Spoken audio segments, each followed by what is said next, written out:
बड़ी खबर आ गई, उसका रुख कर लेती हूं। एमएनएस नेता राज ठाकरे के लाउड स्पीकर को मुद्दा बनाने के बाद शिवसेना और एमएनएस में पोस्टर वॉर छिड़ गया है। मुंबई में शिवसेना भवन के बाहर राज ठाकरे के खिलाफ पोस्टर लगाए गए हैं। देखिए वो पोस्टर की तस्वीर आप देख भी रहे हैं, जिसमें राज ठाकरे की बदलती भूमिका के बारे में सवाल पूछा गया है, जिसमें यह पूछा गया है कि आज हनुमान है तो कल क्या भूमिका होगी, ये बताएं। शिवसेना के इस पोस्टर के बाद महाराष्ट्र की सियासत में भूचाल आना तय है, क्योंकि अब एमएनएस की तरफ से भी जवाब जरूर दिया जाएगा।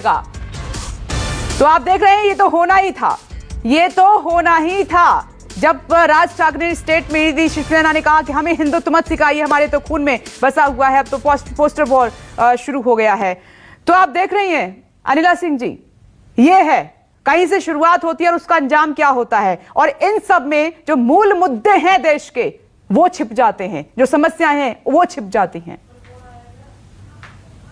कह रही हैं कि, और जैसे कि मैंने शुरू में अपने कॉन्स्टिट्यूशन का प्रियम्बल भी पढ़कर यहाँ पे सुनाया था, जब उसमें बात इक्वालिटी की लिखी रहती है, तो फिर ऐसा क्यों होता है कि 1993 में एक ऑर्डिनेंस आता है और 5 पंथों को उनको जो है माइनॉरिटी का स्टेटस दे दिया जाता है? क्यों भाई, जब इक्वालिटी है, सब बराबर है, तो क्या मतलब है?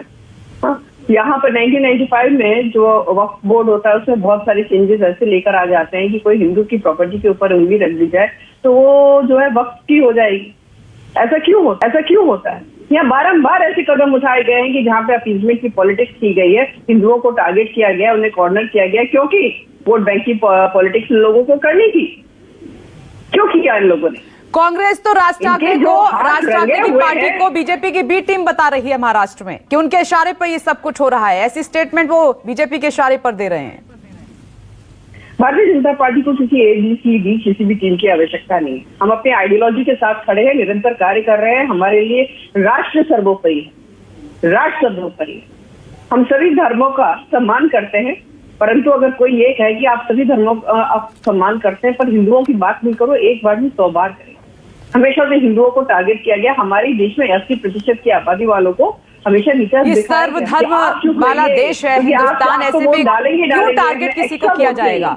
ये नेताओं के बयान टारगेट करवाते हैं। अनिला सिंह जी, आप भी निकाल के लिस्ट देखिएगा, वो शब्द जो बोले जाते हैं वो जहर से भरे हुए होते हैं, वो जहर घोलते हैं समाज में। और ऐसे नेताओं पर जब एक्शन नहीं होता है ना, तो फिर दुख होता है। वही माहौल हर बार बिगाड़ते हैं आकर।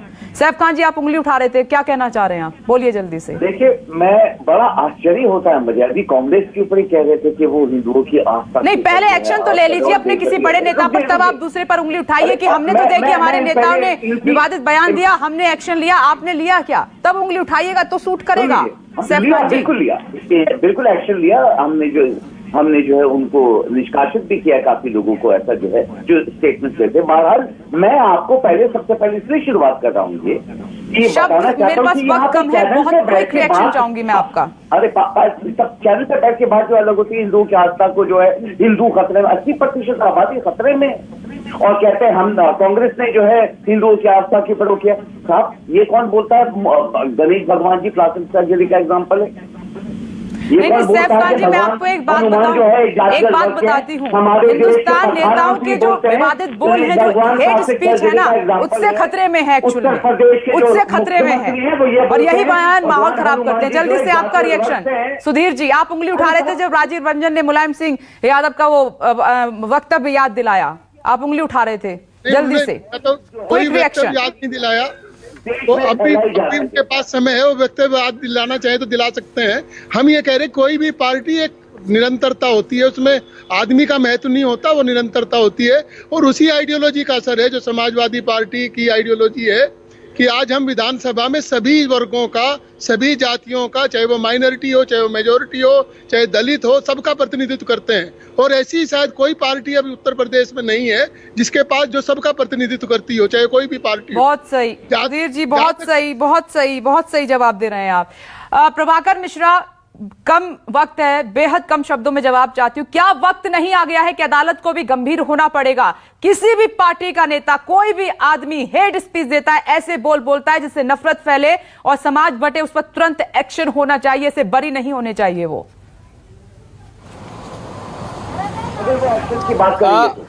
विपनेश, एक बात कि कोई नेता, कोई प्रवक्ता कोई बयान देता है कोई पार्टी कार्यकर्ता बयान देता है और उसे तत्काल उसका प्रमोशन करके उसके पार्टी प्रवक्ता बना दिया जाता है। मतलब कि पार्टियां गंभीर नहीं है, असहिष्णु हैं इस हेट स्पीच को लेकर। पुलिस को किसी भी हेट स्पीच में उसे कोई सबूत नहीं मिलता, जिसके चलते देश में हेट स्पीच के मामले में कन्विक्शन रेट बहुत कम है। तो वो भी सहिष्णु हो गए हैं, पुलिस भी सहिष्णु हो गई है। और जैसा मैंने कहा कि देश की अदालतें भी सहिष्णु हो गई हैं। जो पुलिस कह देती है और वो मान लेती हैं, या बार बार हर बार कई मामलों में जो अदालतें सुमोटो लेती हैं, स्वतः संज्ञान लेती हैं, इतने गंभीर मसले पर कभी कोर्ट को मैंने स्वतः संज्ञान लेते हुए नहीं देखा है। तो ये बता रहा है कि न देश की व्यवस्था, न सरकारें, न अदालत, न पुलिस, कोई भी पार्टी के जो मुखिया हैं, बड़े नेता हैं, उनको भी गंभीर होना पड़ेगा। अगर वो आइडियोलॉजी की बात करते हैं तो हिसाब से एक्शन भी लेना होगा। आप सभी का बहुत बहुत शुक्रिया। नमस्कार, मैं हूं मानक गुप्ता। अगर आपको हमारा ये वीडियो पसंद आया हो तो इसे लाइक और शेयर जरूर करें, और हाँ, हमें सब्सक्राइब और फॉलो करना ना भूलें ताकि आप देश और दुनिया की कोई खबर मिस ना करें। तो जुड़े रहिए हमारे साथ और देखते रहिए News 24।